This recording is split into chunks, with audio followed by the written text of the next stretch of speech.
For us Everybody's Golf fans, we have been waiting years for Sony to announce a new game. And on March 27, 2025, this dream has finally become a reality. Only it wasn't Sony that announced this, it was Nintendo. If that wasn't weird enough, Sony has nothing to do with this game. This is part of a trend we've been seeing where Sony is licensing out their abandoned and dead franchises, notably ones from Japan's studio. We've had Fantavision 22X, Freedom Wars Remastered, and now Patapon 1 and 2 Replay, and Everybody's Golf Hot Shots, the newest entry in the franchise. And for the first time in the series, not only will the game hit the PlayStation 5, but also the Nintendo Switch and PC in 2025. But before we dive in further, if you enjoy content like this, and content not like this, consider liking and subscribing for more. So as a massive fan of Everybody's Golf, I want to dive into the announcement of this new game. My excitement, my concerns, I have a lot of mixed feelings on Everybody's Golf Hot Shots, though a lot of this is based on first impressions, and I won't have any final thoughts until I play the actual game when it's released. First things first, I hate that Sony are not the ones releasing this. Don't get me wrong, I love that Everybody's Golf gets another chance. But I'm disappointed that this isn't being treated as a top-tier exclusive for PlayStation. We've seen this happen since the PlayStation 5 came out. Sony is focusing on bigger, more expensive AAA titles.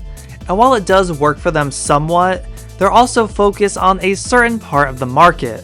And that market isn't making AA games, and games that appeal to a wider audience as much as they used to.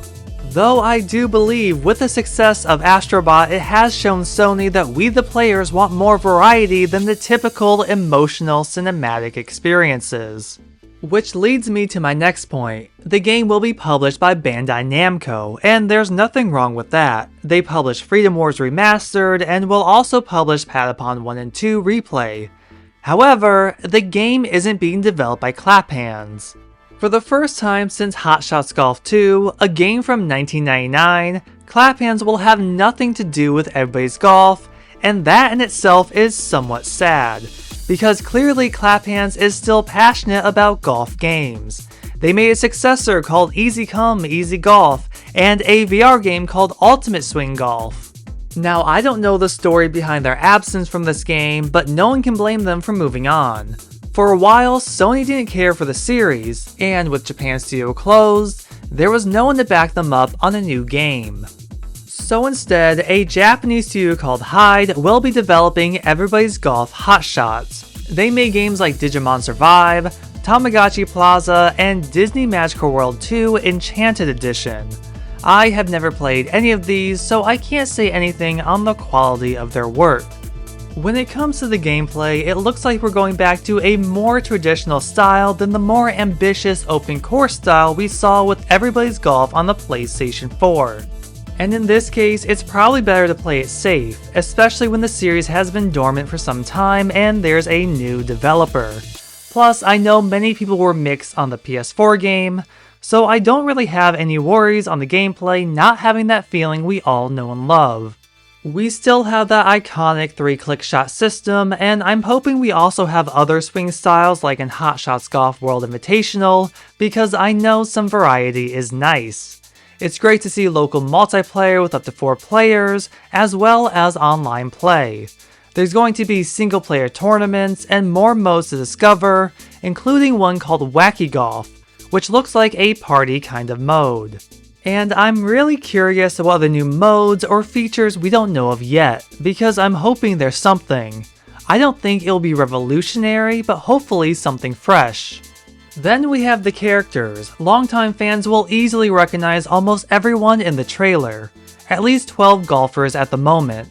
And everyone is from past games like Hot Shots Golf World Invitational and Hot Shots Golf Out of Bounds, even some from older games. Maybe not the worst choice, it is kinda cool seeing them all together, almost like an Avenger all-star cast. I would have loved to see a focus on new, original characters with maybe some classics thrown in, but it is welcoming to see these characters. Though I am glad to see that caddies will once again be present on each course, and it does look like we have some new caddies in the mix. This was something I really missed in past games, as it just added something special to the experience. I will say I am a bit disappointed in the art style. Everybody's Golf has always leaned into the more cartoony, anime style, and this is clearly there, but it also feels like a downgrade. Like these character models were ripped right out of past games and slightly altered. We could probably say that about the sounds, the music, and even the courses shown. Maybe it's like a cutting corner sort of thing. Is this just a compilation of what we've already seen in past games, or is it just the tip of the iceberg? If we go ahead and compare some of the characters in Everybody's Golf Hot Shots to that of past games they were featured in, there's a clear difference.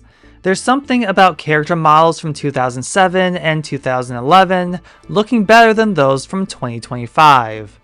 I think over time the art style is something I will get used to, much like how I eventually got used to Sackboy having childlike grunts in Sackboy: A Big Adventure. It's just something that's a little unsettling and different.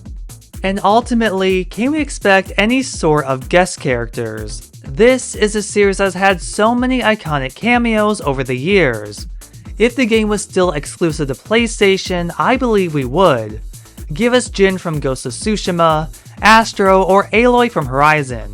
But with it being multi-platform, I don't see it happening, but would love to be proven wrong. Or if anything, it likely won't be in the form of PlayStation characters. No matter my concerns or worries, it's just great to see a new Everybody's Golf game. I think many of us were at the point where we thought another game wouldn't happen.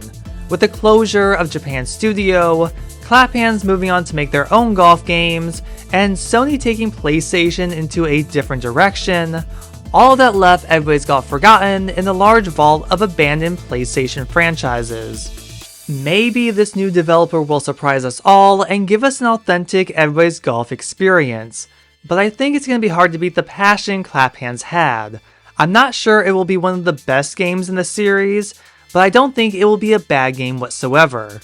And when it comes to the game being multi-platform, I'm not too bothered by it. I think a game like Everybody's Golf will greatly benefit from being on platforms that have a more casual audience.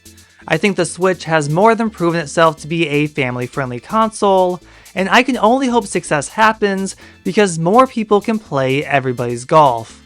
I'm also quite surprised Sony didn't take advantage of Everybody's Golf and turn it into a game featuring live service elements. We did sort of see the beginning of this with 2017's Everybody's Golf, but it's probably best this didn't happen. I mean, Sony has been struggling with their own live service endeavors, and I would hate to see Everybody's Golf die because of Sony's own failure. But I want to know your thoughts. Based on the footage we've seen so far, what do we think of Everybody's Golf Hot Shots? What platform will you be playing the game on? Let us know down in the comments below. And if you enjoyed this, check out this video on where I ranked every Everybody's Golf game in the series up to this point. Be sure to like, share, subscribe, and ring that bell to be notified about future content. Thank you for watching, and I'll see you in the next video.